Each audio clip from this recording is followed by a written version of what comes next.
Excellent. So good afternoon, everybody. Welcome to this session about the Fens Reservoir. I'll just introduce myself. I'm Jonathan Glerum. I'm Head of Sustainable Growth at Anglian Water.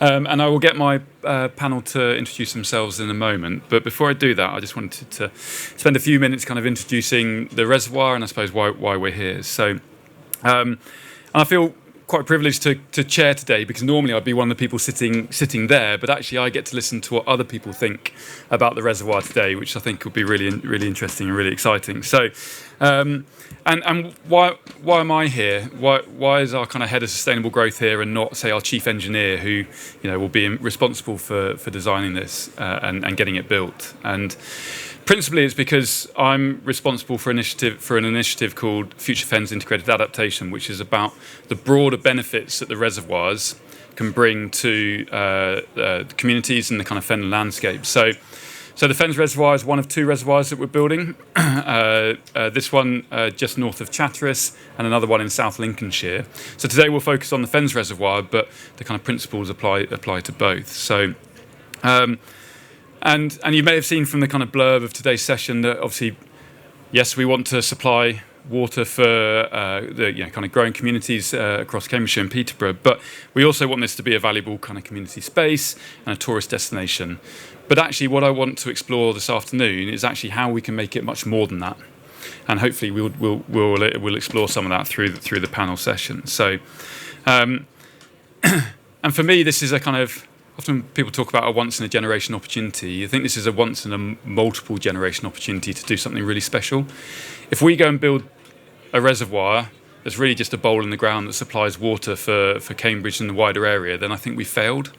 We need to kind of leverage our investment, and across those two reservoirs, that's about £6 billion worth of investment to really move the dial and kind of change, I suppose, the outcomes for Fenland communities. So we don't have time to go into lots of detail about the reservoirs, but just a few kind of quick stats for you. So it'll be about 55 million cubic meters of storage there, which is about the same size as Glerum Reservoir. So if you know Glerum Reservoir, it'll be a little bit bigger than that. To be able to supply about 250,000 homes with water. And you can see from some of the pictures, it's a really bold design. And I remember when I first saw this design, I was like, crikey, what are we doing? That's going to be kind of a sort of a recipe for lots of, I suppose, input from communities. But actually, especially with what we're going to talk about today, that really bold design will hopefully draw people in and bring people to the region, because they want to be part of that reservoir. So. But just finally, before I kind of hand over to the panel, one of the things that I suppose we need to explore as a collective and as partners is how do we pay for all those benefits that we want to deliver. So there's an element of what the water company can build and develop and deliver, but there are some things that will be outside of our remit, and our regulator won't necessarily allow us to pay for those things. So I think part of the discussion today is about how we can do that collectively, decide what those outcomes and benefits are that we want to achieve, and how do we come together to achieve that. So from there, I will hand over to my panel. So I'll start at the end, and we'll work this way. So Simon, over to you. Great, thanks, Jonathan. So I'm Simon Jackson. I work for Fenland District Council. My day job is really about supporting businesses to deliver the growth that we're all talking about, because ultimately they're the things that deliver the economic growth. I've got two takeaways today. The average crowd can apparently cope with 4, but I'm doing 2 for you lot.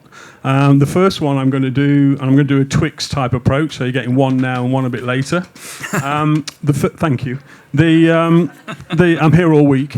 I'm not really. The first thing I would say is that if you were here this morning and listened to what the new mayor was saying about Team Cambridge, that's really critically important, that it's really more than a badge, a name, a logo. When you walk around UKREiiF, you'll see probably hundreds of logos about being inspiring, about being the place to invest in, etc., etc. But I can genuinely say, from my perspective, and I mean this, that actually there is a great deal behind the Team Cambridge approach. It's really centred in and anchored in a lot of insight and research work that's been done, predominantly led by the CPCA, the Combined Authority, and that work has really then underpinned a clear vision that we have for the area. And so the Team Cambridge is really more than just a badge. And so why is that important in terms of the question that we're answering? Well, it gives colleagues at Anglia Water some confidence that actually, we know what we're doing. We know where we want to go. We know what we need in terms of what we'd like to see in terms of the social and economic added value over and above, as Jonathan's already said, over and above the fact that we're getting this massive water supply. So it's really important, but it's also really important not only for Anglia Water, but also, as Jonathan's just alluded to, everybody else that we're going to need to get on board in order to deliver the social and economic added value that we want, triggered by and enabled by this fantastic resource. So we are Team Cambridge. We do have a very clear vision. We now have delivery partners, as the Mayor announced, or as I heard him announce at least this morning. And so we're really aligned behind everything that this Team Cambridge is about. And it's about giving lots of things, but it's about, in this context, giving confidence to investors, both Anglia Water and all the other investors that we're going to need in order to deliver the social and economic value. And it's really important. I don't think I would have approached any of the boards that I've worked with in the past telling them that we're investing in a logo. I don't think I probably would have got too far with that. It's really important that there's substance behind what we say we are, and there is. Brilliant. I'll give you my second takeaway, or my second bit of the Twix, a bit later on, perhaps. Brilliant. Thank you, Simon. Stephen, grab a microphone. We're the American relay team. Yeah. Thank you very much. My name's Stephen Kelly. I'm the Joint Director of Planning for Greater Cambridge, which does not include the area of the proposed Fens Reservoir. So why am I here? Well, building on Simon's comments, I suppose my takeaway is this is very much about, you'll have heard about economic ecosystems. Greater Cambridge has an £80 billion a year turnover, our companies in Greater Cambridge. That's a powerful economic ecosystem, but it's highly dependent upon infrastructure provided not just within the Greater Cambridge area, but actually provided on that broader geography. You could say that's where the relationship with Greater Cambridge starts and stops. But we heard the Mayor earlier on. We've heard throughout the day conversations about the greater sum of the parts in Cambridgeshire and Peterborough than just individual, what might be called kind of standout sectors or particular parts of that geography. The reservoir for us is a central part of both a kind of infrastructure-driven vision, but actually a wider place vision. So we have 5 new towns, of which 3 are within a 25-minute drive from this reservoir. The environmental qualities and the biodiversity objectives that my 2 councils in Cambridge and City and South Cambridgeshire aspire to will be delivered in part through the kind of diverse ecosystem that reservoir creates. But it's more important even than that. Globally, we know that people come to Cambridge and the Cambridge offer in comparison to, say, other European or international destinations because of those kind of amenity and hygiene issues, those kind of quality of life components. We have the CAM. I was reminded the other day, actually, those old enough in the room to remember a band called Marillion, sung about punting on the CAM. And you can't swim in it at the moment because there are some challenges. But the amenity provided by water further diversifies and enhances the offer that Greater Cambridge makes to the rest of the world to attract those Nobel-winning scientists and indeed the lab technicians that drive an economy that isn't just about gongs and world-breaking research, but as we've heard throughout the day, is about life-changing opportunities for everybody in Cambridgeshire and Peterborough. Whether that's those enhanced through through new skills that they can create on the back of that investment, or those indeed who are living in those communities and exploring and facing some of the challenges that currently exist. Thank you. Brilliant. Thank you, Stephen. Judith. Thank you and good afternoon, everybody. I'm Judith Barker and I'm the Exec Director of Place and Connectivity at the Cambridgeshire and Peterborough Combined Authority. And I'm going to say a few words about some of the bubbles on the board behind us and that are in the prospectus that I'm sure many of you will have picked up as we've gone through.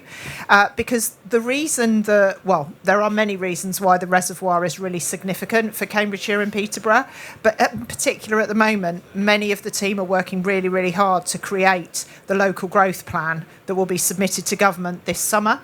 And that is being driven by the three sectors that are being focused on within the National Industrial Strategy that Cambridgeshire and Peterborough are focused on to support and enable growth right across the geography of Cambridgeshire and Peterborough. And that's the science and technology, the advanced manufacturing and materials, and digital and defence, as well as the focus on agri-tech that's, of course, so important across the rural areas. And why am I talking about those sectors when we're talking about water? Well, it's because the sectors that we want to grow clearly require water to be able to grow. Commercial organisations require water. And although it is dealt with differently in the legislation, that is a really, really important thing for us to be aware of when we're planning sustainable economic growth. And secondly, of course, all of those sectors need now and need in the future people to work in those sectors and to live and to have the housing to support them to live near their places of employment. So we need water to support the people and the businesses to thrive in our area. So that's why our commitment to the reservoir is really, really strong. And we see it as really delivering specific. I'm working alongside Jonathan and other colleagues in the panel to look at three particular dimensions. So one is that provision of water, but not only ensuring that we have the water supply, but recognising that the reservoir will have a role in also mitigating flood and those issues in the northern part of Cambridgeshire. And we need to work together to ensure that we maximise those benefits as well. The second area, apart from water, sorry, it started to sound like it might be raining now, it's a bit confusing. So apart from the actual water supply itself, it will, as Jonathan hinted at, provide a real opportunity for a visitor attraction that's even, more significant in the local area than the attractions that are already provided by a number of key reservoirs already. And many of you might have visited either Glerum or Heartland or other locations, and making the most of that high quality blue-green infrastructure, both for nature recovery, but also for that as a visitor attraction and to create a wonderful place which people want to live and work in is another key dimension of how we want to work alongside Anglian Water. And then finally, connectivity. Rural connectivity is a real issue, and it is a very particular issue and significant barrier to growth within Fenland and the eastern part of Peterborough as well, and across Huntingdonshire and East Cambs. And we have been looking at solutions. We're looking at how we provide bus services in those places. But look, if we have more visitors coming to the area to enjoy the environment, and we have the capacity to support more economic growth, then that will justify more investment in better connectivity and public transport and options that create sort of sustainable connectivity in the place. So they're kind of three dimensions around water supply and flooding, around the blue-green infrastructure and connectivity to really make sure that we work together for the benefit of the whole area and the residents and businesses. Brilliant. Thank you, Judith. Naomi. Thank you very much. I'm Naomi Green, Managing Director of England's Economic Heartland, which is the subnational transport body for the Oxford to Cambridge Growth Corridor. But as a subnational transport body, we take a kind of broader interest in infrastructure. And as part of that, how we take the responsibility to maximise the opportunity that infrastructure can provide for those wider kind of societal and economic benefits. So one of the big projects that we're looking at the moment is obviously East West Rail, but actually linked to that, how do you create a tourism plan for the region, and how do you maximise tourism so that people come to, say, Cambridge or Oxford, and they don't just go back to London from there, but they actually stay in our region, they use our infrastructure, our transport and connectivity to go and look at new opportunities and other interesting tourism facilities in the region. It's a really, really key area of opportunity for us. It's got the interest of DCMS, and we're now taking it forward. And of course, a new reservoir is a really important part of that, along with other new pieces of infrastructure like Universal Studios and Poo de Foo in Oxfordshire. So across the corridor, there are new enormous tourism opportunities that are going to be transformative for the way that we live and experience this region. The second area that we're kind of particularly keen on looking at is the skills agenda, and how when you take huge pieces of infrastructure like this alongside East West Rail, alongside all the nuclear activity in Suffolk, alongside the growth ambitions for Cambridge, everybody is drawing on the same pot of skills, and there is a growing pressure on all the people that need to be in place to deliver the construction phase of all of these different pieces of infrastructure, but also beyond that, how we maximise those pieces of infrastructure for new skills opportunities for people in the region.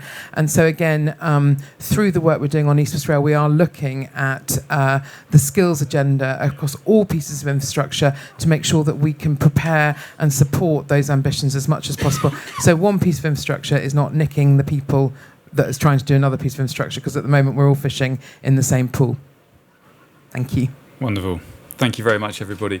So what I'll do, I've got a few questions that I'm going to ask the panel. We'll have a general discussion, but then I'll come out to the audience as well. So have a think about any questions. And Connie, I can see you've got a microphone, so I assume you'll run around and get any questions as we need them. So I want to kind of build on some of the points that have been raised there, and some of the discussions we've had previously. Not least, I think I'd like to start around the kind of rural connectivity piece, and thinking how, particularly, the Fens Reservoir, but more broadly, infrastructure can support, that connectivity and what that means for the wider kind of economy and communities. So Stephen, I'm going to start with you, if that's all right, because I think let's stretch out to the kind of broader Cambridgeshire piece, because you said, it's not within your patch, the reservoir itself, but it's going to hopefully have a really significant influence. And so how do you see that happening, and where can, I suppose, us collectively support that? I think, as I said in my introduction, I was looking the other day at this. We're currently promoting significant population change, both within Greater Cambridge, but also in neighbouring districts. And with that changing population and its requirements for access to new amenities, the level of population change across Cambridgeshire and Peterborough will drive new movement corridors. Judith, in an earlier presentation, has talked about the role that Cambridgeshire and Peterborough Combined Authority will be taking in bus franchising.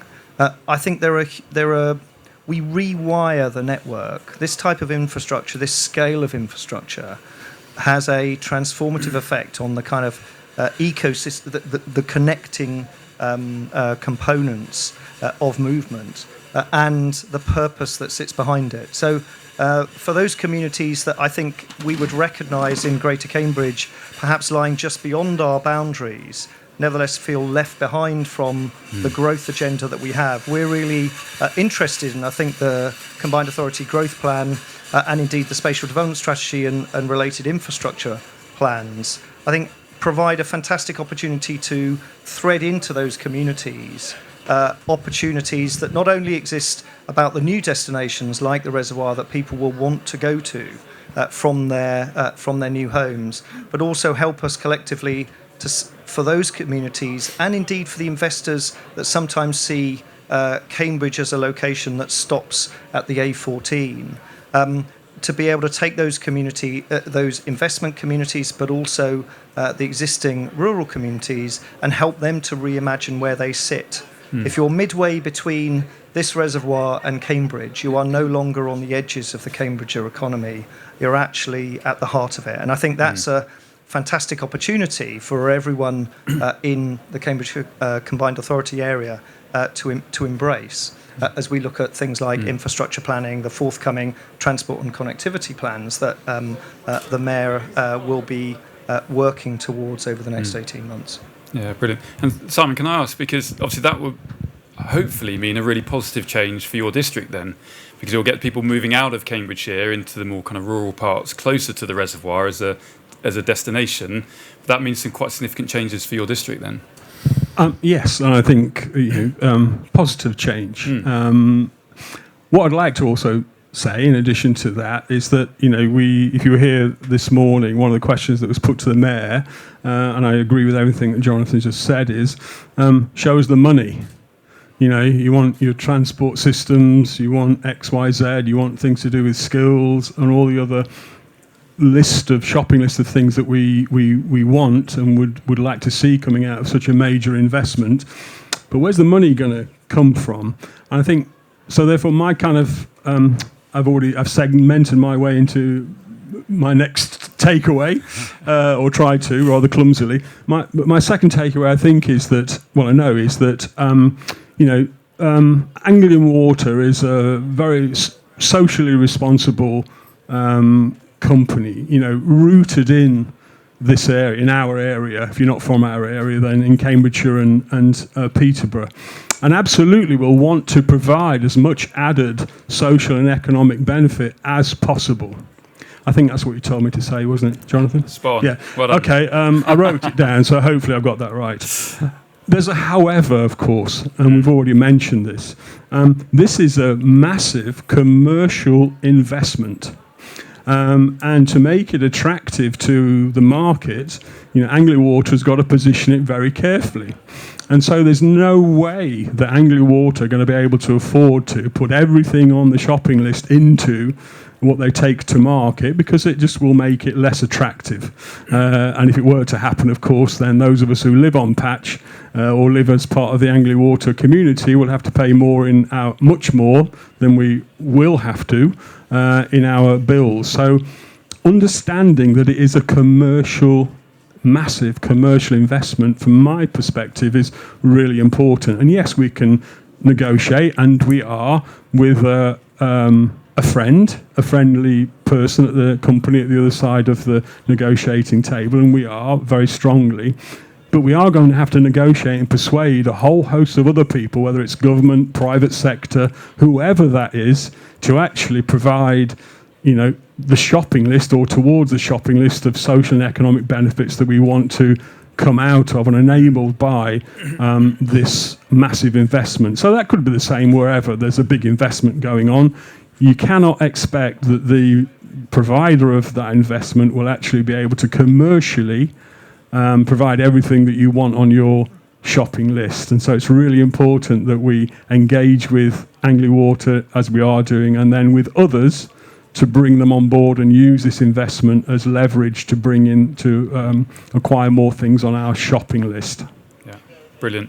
And Judith, before I bring you in, I think just a little plug for the kind of Future Fens integrated adaptation that I mentioned earlier. That is where those discussions can happen, and that's where we can, I suppose, socialise and understand those opportunities, what the value of them is, and then see how we can fund them. Because you're absolutely right, we can't fund them all. I mentioned it in my introduction as well. There's no way our regulators will let us do that. There's no way that it's right that our customers, and through customer bills, they pay for all of those things.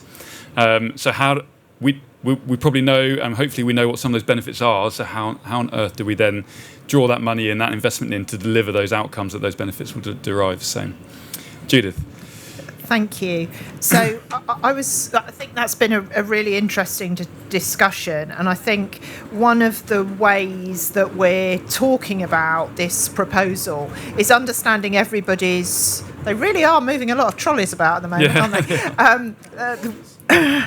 One of the things that we're doing is kind of recognising everybody's individual role as individual companies or organisations within the piece, but having developing a kind of shared vision of what this facility is going to do and what the opportunities are, and really trying to maximise the benefits of that, so that we're kind of addressing it together. So that kind of shopping list that Simon's talked about, it becomes all of our shopping lists to work together to see how we can maximise that value. And I think that's really, really important.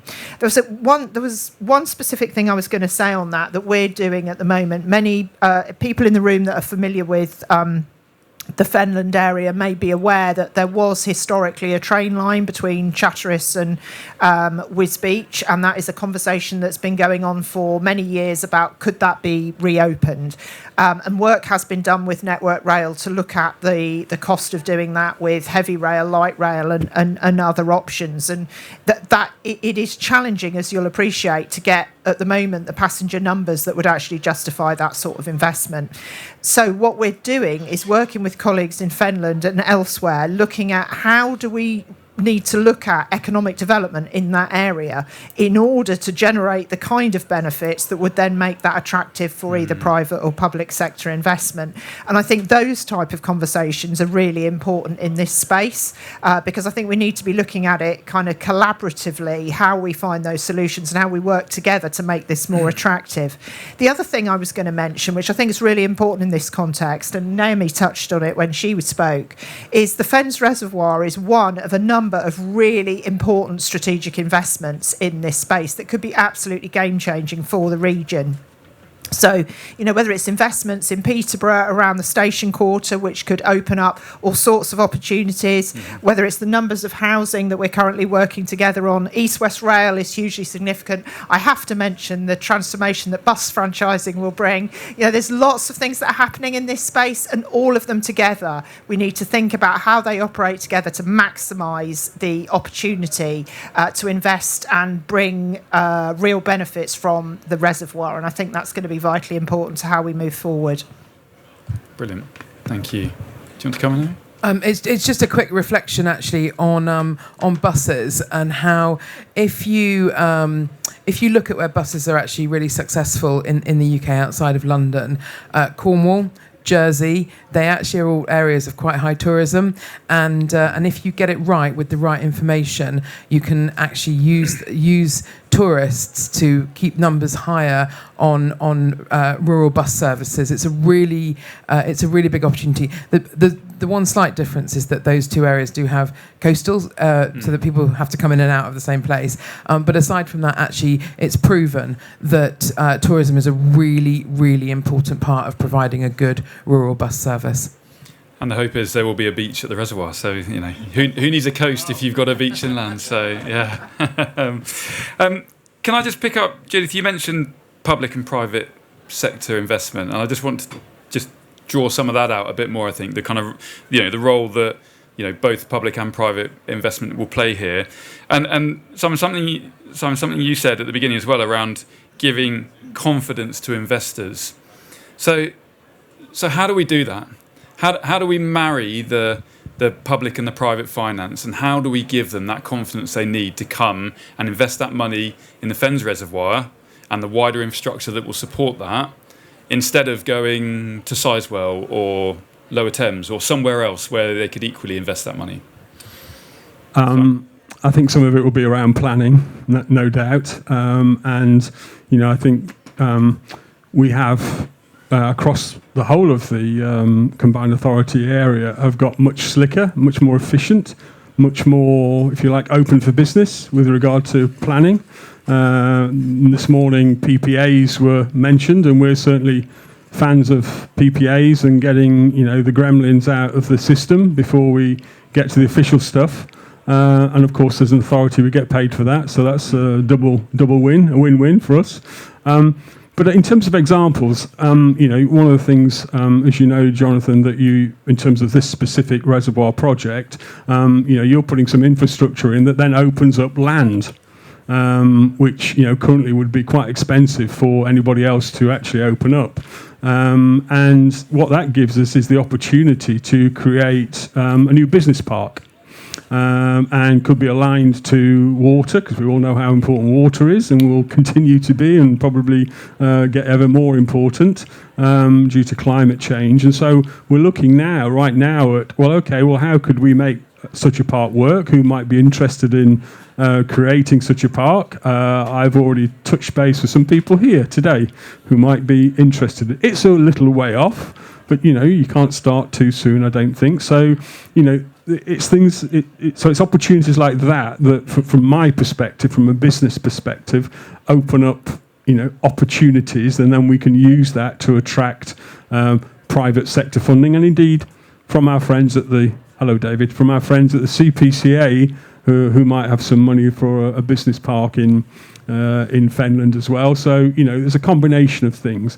But if we've got a clear vision, a clear strategy, if we are open for business and can genuinely show that and demonstrate that, then I think that can set us apart. We all know of areas in the country which can't do that and don't do that, and so hopefully that will set us apart. Yeah, brilliant. Thank you, Simon. Anyone else want to comment on that? Judith? Yeah, you go. Well, it's a general comment, I suppose, as a planner, is that the conditions that successful planners, but the conditions. What we've noticed, what are people looking to crowd private investment into places? What they're looking for is confidence and consistency, and I think what you're hearing about the kind of increasing closer alignment with partners across the combined authority area, and with opportunities, for example, associated with the devolution bill that Judith was talking about at the start of the day in terms of spatial development strategies, is an opportunity to present a confident and clear picture about the future. And I think with the levels of investment that we're anticipated to see associated with our economy, Cambridgeshire and Peterborough is a relatively low risk investment opportunity for international as well as national finance, and the broad diversity of amenities and offers that can be created will also help deal with concerns about saturation and the kind of overwhelming or the narrowness of investment returns that can be achieved. So certainly patterns of good planning suggest that the conditions are good for Cambridgeshire and Peterborough, with the framing of both nature recovery strategies, spatial development strategies, transport strategies, the bus franchising, the work that's already been done, backed up by a world-class economy that is forecast to continue to grow. Brilliant. Judith? I was just going to speak very quickly about points that Stephen's picked up there, which is really about the importance of certainty. And I think at the last session that I was at, I think that came across as really important. That sort of long-term planning, which is where the local growth plan, which has a 10-year remit, and the spatial development strategy, which is again looking 10 years up to 30 years and beyond to kind of create a framework. I think that will make a real difference to creating that stable environment. I think the other thing that's really important is the certainty of the reservoir being delivered. And I think anything we can do in that space is really important. And ensuring the political leadership of the area, and obviously we know that the Mayor has committed very clearly to wanting to advance the reservoir as quickly as possible so that we can have the benefits delivered. I think that sort of, whatever big investments you're delivering, the certainty that it's going to happen, and that whatever changes might happen, that is going to continue to be there. That's the stability that private sector investors need in order to put their money into these kind of projects. So I think that kind of stability at every level is vitally important as we go forward. Yeah, brilliant. Thank you. Right, I'm going to give you guys a 5-minute warning for any questions, so get ready. But I want to cover one more point before we go there. So, Naomi, you talked about green skills, and this seems to come up every conference I'm at the moment, talking about green skills and how do we manage the challenge of so many infrastructure projects happening, particularly across the east of England at the moment, and marry that with the skills that we're going to need to deliver that, and so that we're not kind of, I suppose, stealing those skills from each other. So I suppose the question is how can we collectively kind of support that agenda, and maybe more importantly, what opportunities does that give particularly the kind of communities across Cambridgeshire and Peterborough to really kind of drive the delivery of the infrastructure that we really need? It's an excellent question, and I think a number of people in the room may well have been at a conference at the new university in Peterborough, perhaps 6 or so weeks ago, maybe a couple of months ago, where there was a lot of different projects across the east of England talked about. And actually, when you look at the cumulative demand on skills in the east of England, it is incredible, and it really does need looking at holistically. There are a number of ways of doing that. One is, a lot of these projects are in different geographic locations. We do need to collaborate and work together to make sure that we're capturing them all. There is a bit of sequencing. And actually, certainty is really a really important part of giving people a career path that they can see. I think it's commonly known that when some of the large projects like HS2 were cancelled beyond Birmingham, there was a huge loss of skills over to the Middle East, where there is greater certainty for those major pieces of infrastructure. Now, of course, on their own, individual infrastructure projects in the East aren't of that scale, but cumulatively, I'm pretty sure they're about the same. And therefore, there is a demand for it. It's about how we communicate and we sell that as a career path, not just for one project, but across the lifespan of all of these enormous and fascinating projects. The other thing I'd say is the kind of the green skills. Is an interesting area for young people. National Highways, for example, are seeing a massive upturn in people applying for jobs at National Highways because of young people wanting to kind of work on a decarbonisation agenda, which, when I first heard that, it didn't quite work for me, but I get it. And they're motivated by making the change. So there's an agenda there to work with. It's about how we work with people from quite a young age and sort of target younger years in schools and catch them at that point and work with them. And I think that has to be a team effort across all the infrastructure projects. But it's a massive opportunity. Yes. Yeah, brilliant. Thank you. Anybody else want to pick up on? Yep, Stephen? Well, just to say, I think building on what Naomi said, I think there's a responsibility on all of us. We've got a youth engagement team as part of our planning service, but we have interns and so forth. But one of the things that I find quite challenging is that in the careers fairs and so forth that we go to, it's quite hard to excite and engage people in careers that they see or their perception is of relatively low skills, inhospitable at times in terms of conditions and so forth, and perhaps not the most exciting. But if we look forwards and we think about the skills that are required to deliver these infrastructure projects, and it's not just the reservoir, as you say, within our area we have water treatment works, we have reservoirs, we have 5 transport projects, and the small matter of 50,000 or so houses to build, and 5 new towns to create. What's interesting, though, is the level of understanding in our young people, but actually not just our young people. The big challenge, I've got a friend who's starting their job today as a train driver. He's 56 years old, training to be a train driver. We need to reimagine, actually, where those skills exist. I think there is a focus, an absolutely critical focus on young people and telling them about how AI and big data are as much a part of the planning authority's process as scale rules and 0.2 pencils. We also need to be open-minded.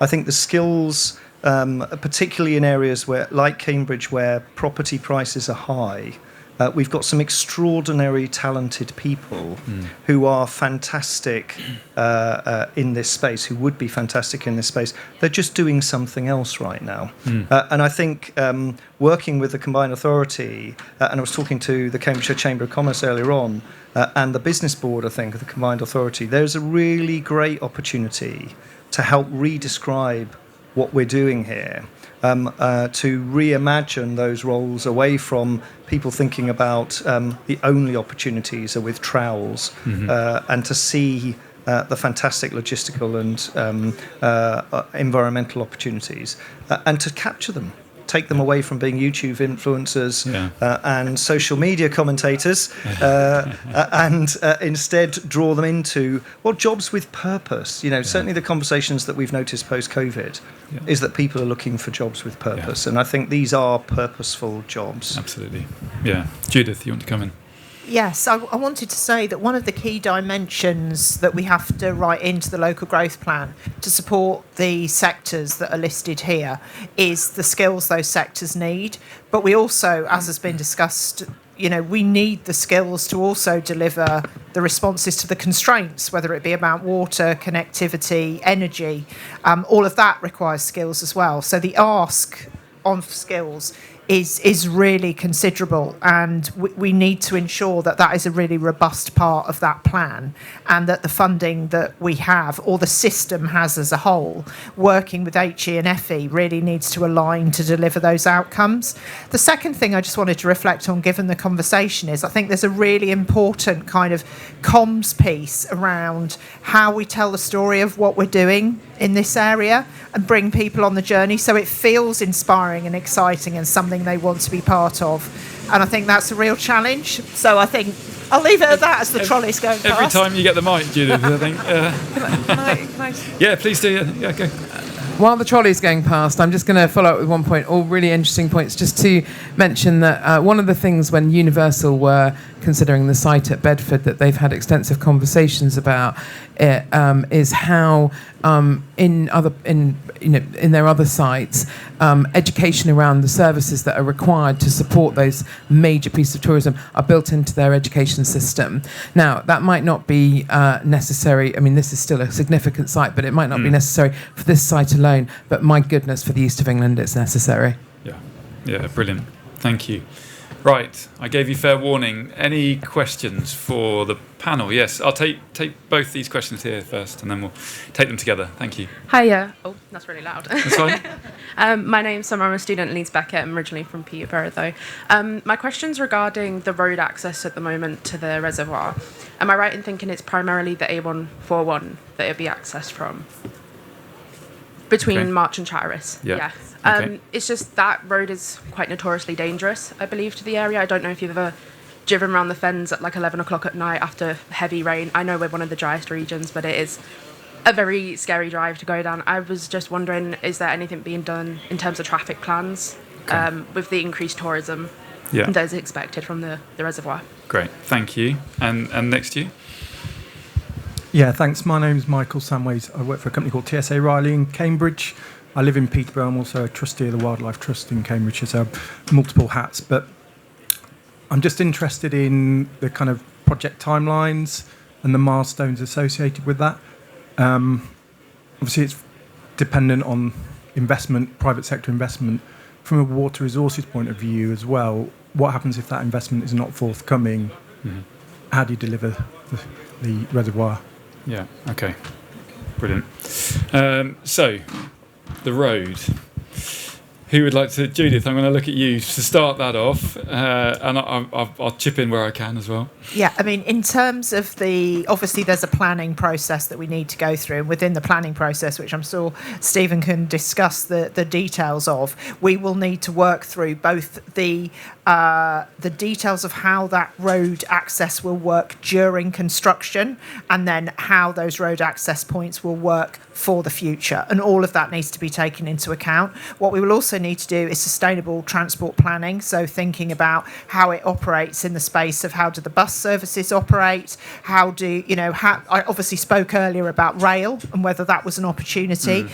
We've got covering that area, the Tiger on Demand service. So we need to look at those options and think about how do they interact, how do they work with what will be a very significant construction site for a very significant amount of time. And so we need to think about that, and then also how it operates. So at the moment, that work hasn't been completed, but that is the type of work that we will be doing. And in terms of the project timeline, I think I'm going to look to you, Jonathan, to cover that one. But Stephen, did you want to say anything more about the planning piece or on the transport infrastructure side at all? Or you're happy with what I've said? Absolutely, there are two phases, as you've rightly highlighted. I think one of the reflections looking at both Glerum but also actually Rutland Water is that the importance that the delivery process requires investment in those roads. So I'd be very surprised if you ended up with exactly the same condition of the roads. I drive around Rutland Water quite regularly, and indeed around Glerum, and although they're not dual carriageways, the quality and the quality of that infrastructure that supports that is not only for the construction phase, but serves as a legacy for the operational phase. And I think one of the challenges back to the community will be to hold Anglian Water's feet to the fire to make sure that it isn't just about road traffic access. What's interesting around those reservoirs, and clearly part of the ambition, is that things like people love. I'm not a big cyclist. I did cycle in the past, but people love cycling around reservoirs. It's a fundamental good thing that people enjoy doing, and so we need to think about building that in right at the start. And there's some fantastic opportunities in the scheme design as it evolves, but also that includes how you get to and from it. Yeah, brilliant. And just to reiterate that's absolutely part of the integrated into the design work that we're doing at the moment, and anything we can do to take traffic movements off the road we will be doing, and obviously any upgrades that are needed to get people into the site, both during construction but also afterwards, absolutely crucial. In terms of timelines, going off the top of my head, but I'm pretty sure we want water in service or certainly filling the reservoir around 2037, I think it is.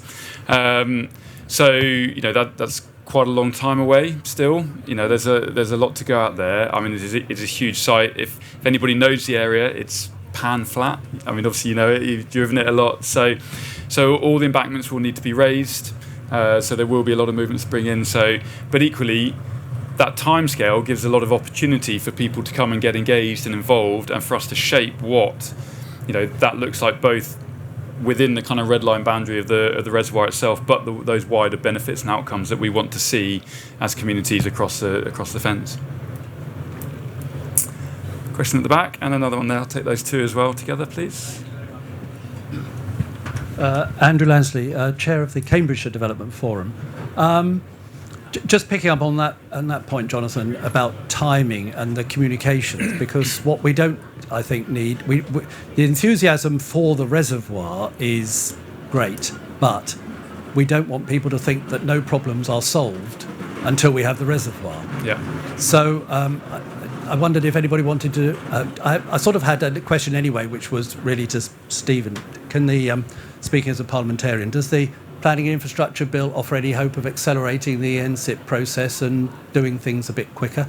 But for the intervening period, there's a long list of the things we can do in between, yes. Which we have been working with the Environment Agency and others on. Yeah.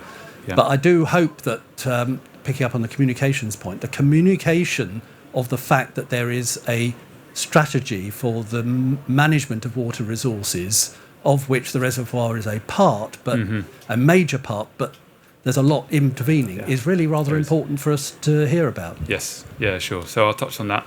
If we take this other question down here, Connie, please.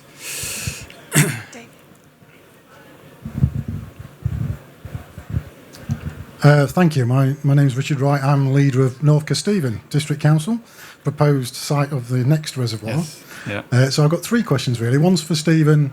Do you think Script for a Jester's Tear was the best Marillion album? For Judith, it's nice to hear the optimism and the conversations about branch lines, but when we've looked at that, there's certainly been, pardon the phrase, cold water poured on that. But for Jonathan, the real question from me is, with regards to investment and ownership, then I'm very familiar with Rutland Water just down the road. Of course, Anglian Water owned that. Yes. It was very late into preliminary conversations that we had where it was suddenly dropped into the conversation that it would be investor-led, the North Kesteven reservoir. Yep. And my key question on that was, how serious are you about domestic investment? Because if it ends up being foreign investment and a critical piece of infrastructure, yet again in foreign hands, how much how much benefit will we see both to the local economy, the local development of all these nice features we like to see, but then also what that means for the people that are having to pay for the water that's going to foreign shareholders. Yeah, sure. Okay, thank you.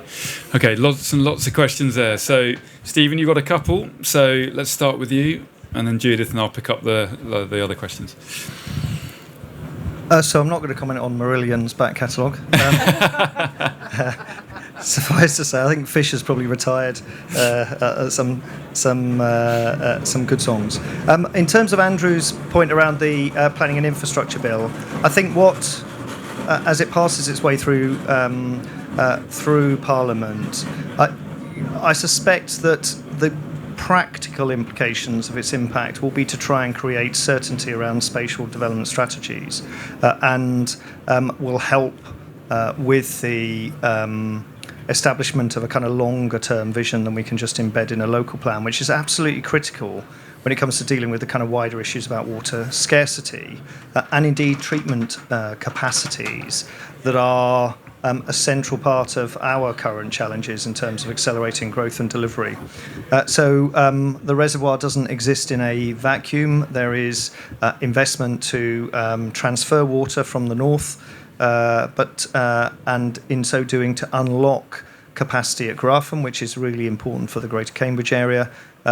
We are reassured that the Water Scarcity Group under the Cambridge Growth Company's stewardship and support is working hard to make sure that those programmes do not slip. That's a 2032 investment manifestation that will deliver something like a quarter of Cambridge's water requirements or Greater Cambridge's water requirements in 2032. 2036 or 7, when the reservoir comes on, allows us to move away from and indeed to deliver the Environment Agency's objective about reducing water abstraction from that's impacting our chalk streams. But the ultimate goal, and it comes back to the wider objectives of creating a confident, investable proposition, is that we have long-term infrastructure plans. The Water Resources East, the organisation that sits above Anglian Water, your Anglian Water are members, but Cambridge Water Affinity and so forth, are preparing a long-term strategic plan for the whole of East Anglia, with the objectives of including perhaps previously unheard of technologies in the UK around desalination facilities and so forth, that will be part of that solution. We heard the Mayor, I think, talking earlier on today about looking to see how farming, particularly in agriculture, and we're a key thread of the growth strategy, can perhaps utilise new means to irrigate and provide water supply.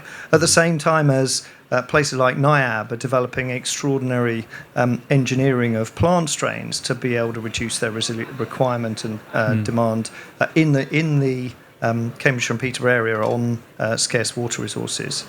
So it's a package of measures that are part of a longer-term approach and response, a very serious response to water scarcity across the area, which has crowded in the Environment Agency, DEFRA, the water companies, the regulator, and indeed government and local authorities to try and create a coherent, but coming back to my point earlier on about investor confidence, a confident way forwards.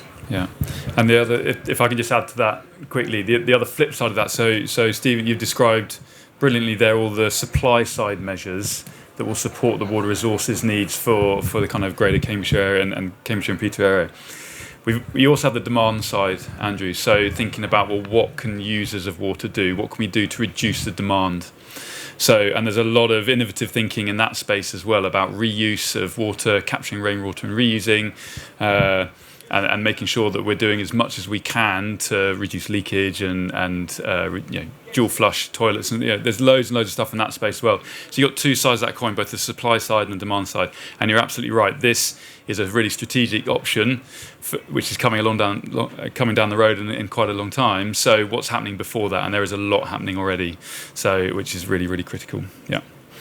Judith. Great. So I was just going to mention that clearly one of the challenges that the new mayor is focused on is how we can speed up the delivery of the reservoir. And I think a focus of that is how we can work with the government to look at the reform of how they're doing NSIP processes and see how we can simplify, make that more consistent across the country. And I know the same event that Naomi was referencing earlier, which in March at AIU, where that was being discussed, I think that's a really, really important step in potentially being able to bring forward that delivery.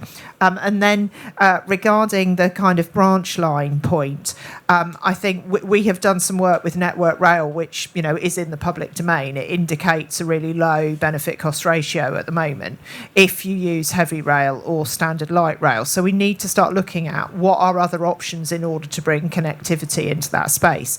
And so we are looking at very light rail, which obviously is being pioneered in Coventry at the moment, and in fact a member of my team is going there on Thursday to kind of explore that, because my understanding is that in terms of cost per kilometre, that's an order of magnitude smaller. So that's going to be something that we can look at, as well as looking at other forms of autonomy as well. And obviously the Mayor has made a commitment about light rail in Cambridge, and obviously that kind of exploration of different options to achieve connectivity I think is going to be really, really important. So we do absolutely recognise the challenges, but we also recognise that they will be far more likely to be delivered with greater passenger numbers, greater patronage, greater interest, and more activities happening in the space. So we're exploring that at the moment. I'm certainly not saying it's easy, but we'll continue to explore it, and very happy to sort of share it as we move through that process. Brilliant. And in answer to your question about how the reservoirs will be delivered, so you're absolutely right. Anglian Water won't build or own the reservoirs at the end of it. So the decision was taken a long time ago that they were too big for the water company to kind of direct and operate themselves. So they will go through a direct procurement route.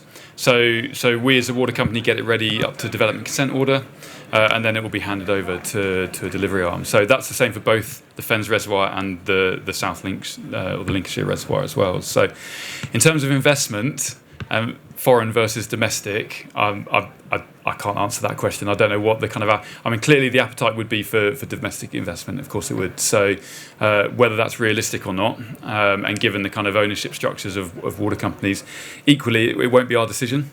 It won't be Anglian Water's decision. It will be whoever will be that company that kind of builds and then operates the assets. It will be their decision to take on that. So now the delivery of these assets is being taken through a rapid process. So that's a combination of all the regulators and the water companies coming together to push these through. And I'm sure those regulators will be looking very closely about what the kind of finance structures will be for the delivery of that going forward. So good. So we are nearly at time. I want to finish with a really quick fire couple of questions for the panel, just around. So as the kind of project sponsors for the reservoir, what more do you think Anglian Water can do? And what more do you think you can do as partners in this space and collaborators in this space to support the kind of wider benefits and outcomes that we want to deliver? So, Simon. I think it's 1 simple. minute each. Sorry. 1 minute? 1 minute. My God. Yeah. I'll be quicker than that. I think in simple terms, it's about communication, isn't it? So that you're communicating with us and we're listening, and we're communicating with you and you're listening. I think it's, quite often issues happen across life, in business, wherever it is, when there's no communication or there's poor communication. And so for me, and we're doing that already, so it's not something I think we needed to add. We're doing that, I think, very successfully already. But I would just say communication. And when's the karaoke? Later tonight. Stephen. Thank you. I don't think there's a lot more that Anglian Water can do. I mean, certainly there's been a lot of collaborative working around the business case for the investment, and I think we've proven collectively and crowded into proving the need for the infrastructure, which is a real positive. What more can partners do? I think there's probably something for us to reflect upon about that longer term narrative, about creating the confidence that alongside the pure infrastructure investment encourages others to get involved in the process, and particularly those leisure-related investors to see a place for themselves. We can create a positive, Fenland can create a positive planning framework for that to capitalise on those opportunities. But I think it's about all of us selling this fantastic opportunity. Thank you. Judith? So I think in terms of how we could work together on the process that is going to have challenges over the next sort of 12 years or so, I think thinking how we can use the Mayor's leadership in that space to help problem solve and bring people together in the right space to enable problems to get traction. So hopefully that's something that we can build upon the work that you're already doing. And I think for me, just reflecting on the question, I think it was the first question we had about connectivity around the reservoir, I think thinking proactively about how we plan for that, maximise the opportunities for that, and really think how we build in modal shift and active travel and public transport facilities into this model from the beginning, working with both yourselves at Anglian Water, but in the wider sense as well, about us operating as a strategic transport authority to ensure that connectivity is as good as it can be in that area. Yeah, brilliant. Thank you, Naomi. I think for me, the skills, the competencies that are required to deliver these projects are largely quite similar, and they're not sector specific. And I think, sorry, I got a trolley as well. I was feeling left out, so I'm happy I've had one. I think aligning on competencies around skills and working together would be a huge game changer for the region. And secondly, do think about committing a week of holiday to a trip around the Oxford to Cambridge region if you fancied it. It would be brilliant. It would be a fantastic experience. I highly recommend it. Lovely. Nice plug at the end. Thank you very much. So thank you, everybody. Thank you for joining us today. Hopefully that's given you a flavour of certainly our commitment to collaborate, and I think as a group of partners, our commitment to collaborate on things around the wider benefits and outcomes that we can deliver, things around investor confidence, green skills, connectivity. We've covered a whole range of things today. So hopefully that's given you a flavour, and anything else you want to discuss after today, please come and talk to any of us. But in the meantime, please, can you thank the panel for their input? Thank you very much.